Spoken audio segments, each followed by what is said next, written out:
This morning on today's travel, creating your own ends of the earth vacation. This week, Matt, Meredith, Al, and Ann did some traveling of their own from the seas off Central America to the land down under, to the power of fire and ice in Iceland, to the majesty of Mount Kilimanjaro. All to report on the fragile nature of the planet, particularly the water that covers nearly 3/4 of the globe.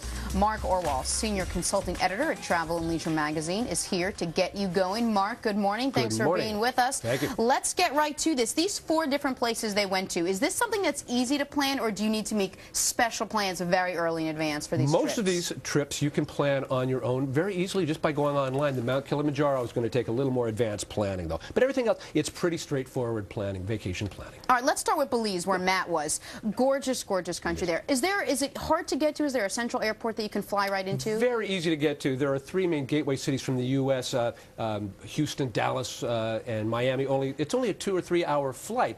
Very cheap, too. If you're coming from New York, under $600. From Chicago, under $700. You're going to fly into Belize City, and from there you can get out to the islands and go see all of the beautiful dive spots. And you recommend as soon as you get there, get a cell phone, buy a cell phone down there? You want to get a cell phone because there aren't a lot of pay phones around. So you're going to want to have it, either bring your own international cell phone or rent one down there so you can stay in touch with people back at home. Is this the kind of place where you would need a guide, especially if you're going somewhere like the Blue Hole where Matt was? Would you need a guide, or can you plan something on your own? Well, you can plan to go with a tour operator there. I'm going to recommend that you stay on Ambergris Key, stay at Victoria House. It's a great resort.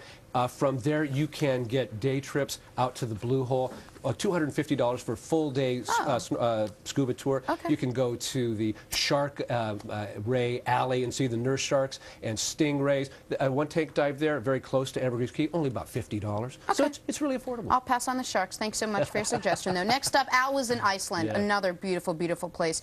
You found actually a great deal to Iceland. You wouldn't think there would be one available, but you did, right? There is. Iceland Air is offering a deal right now, $479.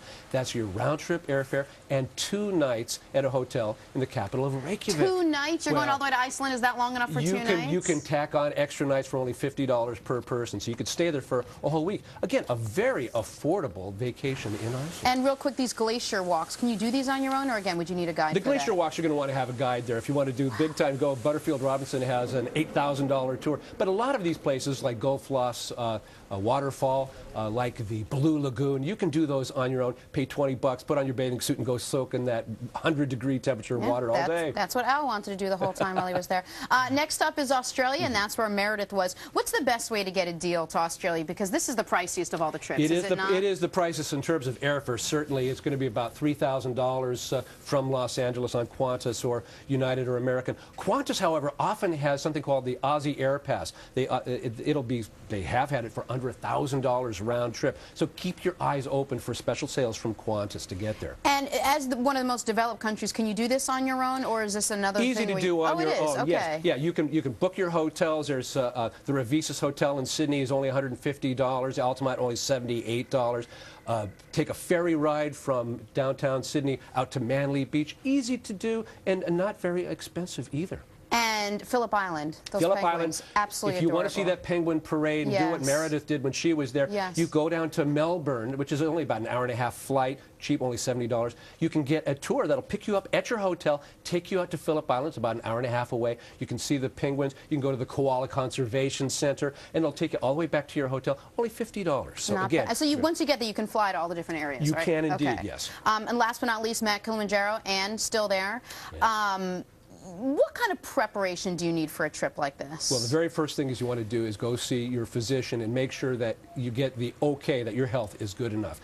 There are going to be some, the Centers for Disease Control recommend that you get inoculations for yellow fever, for hepatitis A and B, for typhoid. So talk to your doctor, make sure that your health is in great shape before you go make your plans. Then you're going to want to choose a tour operator. You definitely need a tour operator. You definitely need a tour operator. You have to have a tour operator. There are more than 200 licensed tour operators.